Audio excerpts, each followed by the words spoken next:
Hello everyone, my name is Kanika Jindal. Welcome to my YouTube channel ज्ञान गुरु। तो आज है lecture 3 of my lecture series of financial accounting and analysis. इस lecture में हम पढ़ेंगे about nature of accounts and rules of debit and credit. So let's start. तो सबसे पहले मैं आपको ये बताना चाहूंगी कि इस लेक्चर में हम क्या क्या हमारा ऑब्जेक्टिव है लर्न करने का। तो आज first objective is to understand the classification of accounts, कौन कौन से अकाउंट्स होते हैं, कौन कौन से टाइप के अकाउंट्स होते हैं। Then we will learn about the golden rules of accounting which is the very basic for accounting. Then thirdly we will differentiate between personal, real and nominal accounts, and fourth we'll apply debit and credit rules and we will solve some examples. तो सबसे पहले समझते हैं types of accounts. जब हम types of accounts की बात करते हैं तो there are two categories of accounts, personal accounts and impersonal account. अब जो ये पर्सनल अकाउंट्स होते हैं वो भी तीन कैटेगरीज में हमने डिवाइड किए हैं, पर पहले हम समझते हैं कि पर्सनल अकाउंट क्या होता है। पर्सनल अकाउंट वो अकाउंट्स होते हैं which are related to a person, एक individual, firm, company, debtor, creditor etcetera, all these are personal accounts. अब जब हम इनको फर्दर तीन कैटेगरीज में डिवाइड करते हैं, जब हम फर्स्ट कैटेगरी इज फिजिकल और नेचुरल पर्सनल अकाउंट, तो ये नेचुरल पर्सन का मीन है यहाँ पे, this natural person means persons who are the creations of God, जिनको भगवान ने बनाया है। एंड इसमें अगर हम एग्जाम्पल दें तो एग्जाम्पल होगा for example a persons account, Ram's account, Shyam's account, x account. तो ये सब इसके एग्जाम्पल है। Second category is artificial and legal personal account. तो जब हम लीगल पर्सनल अकाउंट की बात करते हैं या आर्टिफिशियल पर्सनल की बात करते हैं तो ये अकाउंट इंक्लूड करते हैं कॉर्पोरेट बॉडीज या institutions which are recognised as persons in business dealings. For example एक लिमिटेड कंपनी, एक क्लब का अकाउंट, एक कोऑपरेटिव सोसाइटी का account etcetera. Third is representative personal accounts. So these are basically those accounts which represent a certain group or a group of persons. अब इसको एक example से समझते हैं. If rent is due to a landlord and so an outstanding rent account will be opened in the books. अब ये जो outstanding rent account है ये represent करता है rent payable to the landlord और इसीलिए इसको representative personal account बोला जाता है. Next is impersonal account. Impersonal account में दो कैटेगरीज होती हैं, real account and nominal account. अब रियल अकाउंट क्या होते हैं? रियल अकाउंट वो अकाउंट्स होते हैं which relate to tangible and intangible assets of the firm.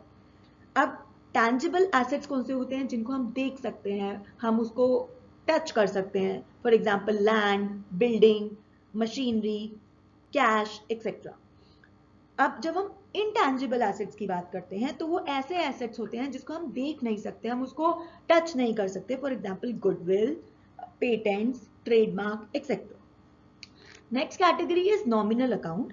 Nominal account वो अकाउंट होते हैं which are related to expenses, losses, gains, revenue etcetera, and इन सभी को हम नॉमिनल अकाउंट बोलते हैं. जैसे for example salary account, purchase account, interest paid account, sale account, commission account etcetera. तो ये है हमारे टाइप्स ऑफ अकाउंट्स. तो सबसे पहले था पर्सनल अकाउंट. अब पर्सनल अकाउंट वो अकाउंट्स होते हैं which are related to a person और एन ऑर्गेनाइजेशन. मैंने आपको पहले भी इसका एग्जाम्पल बताया था. Example is Ram account, State Bank of India account, capital account etcetera.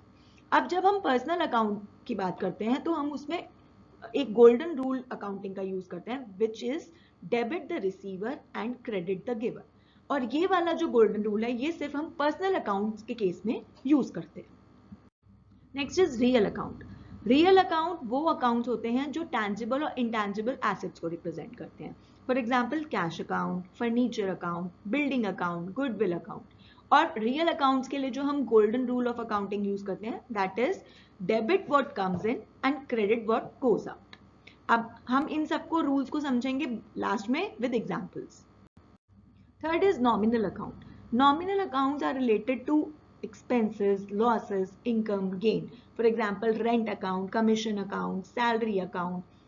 जो हम नॉमिनल अकाउंट्स के लिए गोल्डन रूल यूज करते हैं वो है debit all expenses and losses and credit all income and gain.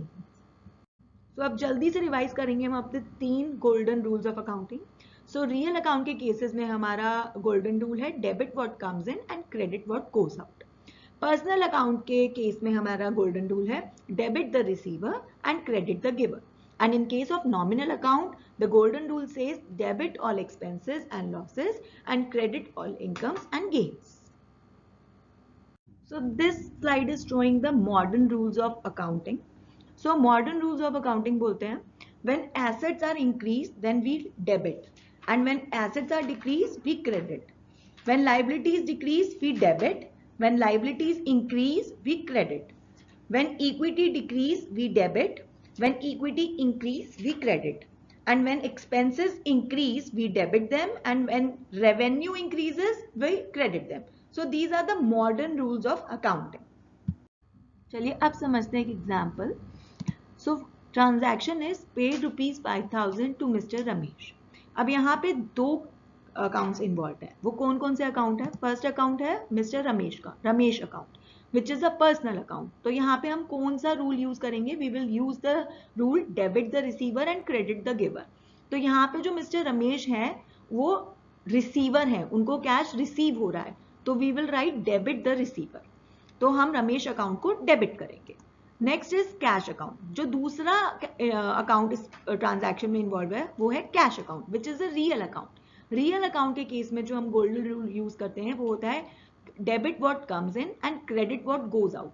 जब हमने मिस्टर रमेश को पैसे दिए तो हमारे पास से कैश गया, तो we will use the line credit what goes out. तो अगर हम इस एग्जाम्पल को सॉल्व करें तो हमारा ट्रांजैक्शन होगा Ramesh account debit ₹5,000 to cash account ₹5,000। Next transaction देखते हैं। तो ट्रांजैक्शन सेज पेड रेंट ₹10,000। अब यहाँ पे भी 2 अकाउंट्स इन्वॉल्व है। First is the rent account which is a nominal account, एक एक्सपेंस को दिखाता है वो। नेक्स्ट इज कैश अकाउंट जो एक रियल अकाउंट है और वहां पे हम जो रूल यूज करते हैं वो होता है क्रेडिट व्हाट गोज आउट। अगर हम ट्रांजैक्शन की बात करें तो हमारी ट्रांजैक्शन होगी rent account debit because it is an expense. तो हमने क्या करा? हमने डेबिट करा उसे, क्योंकि नॉमिनल अकाउंट के केस में रूल होता है debit all expenses and losses and credit all gains and income. तो हमने रेंट अकाउंट को यहाँ पे डेबिट कर दिया ₹10,000 से एंड कैश अकाउंट को हमने क्रेडिट कर दिया because we are paying cash, it is going out, तो हमने उसको क्रेडिट कर दिया। एक और एग्जांपल देखते हैं। So the transaction is purchase furniture for ₹20,000 in cash. Now यहाँ पे 2 अकाउंट्स कौन से इन्वॉल्व है? एक तो furniture account which is a real account, और यहाँ पे क्या हो रहा है? रियल में यहाँ पे क्या हो रहा है? एक एसेट आ रहा है, तो हम क्या बोलते हैं? Debit what comes in. Okay, it's an asset, debit what comes in. Then जब हम कैश अकाउंट की बात करते हैं तो वो भी एक रियल अकाउंट है, बट यहाँ पे क्या हो रहा है? कैश हम पे कर रहे हैं, कैश हमारे पास से जा रहा है, तो हम उसे बोलेंगे debit what comes in. Furniture आ रहा है तो उसको डेबिट करेंगे and credit what goes out, cash is going out, तो हमने उसको क्रेडिट कर दिया। तो हमारे पास ट्रांजैक्शन क्या होगी? Furniture account debit 20,000 to cash account 20,000. So that is all about the golden rules of accounting, the rules of debit and credit. Thank you so much. Have a nice day. And in next lecture, we'll discuss about general journal. Thank you.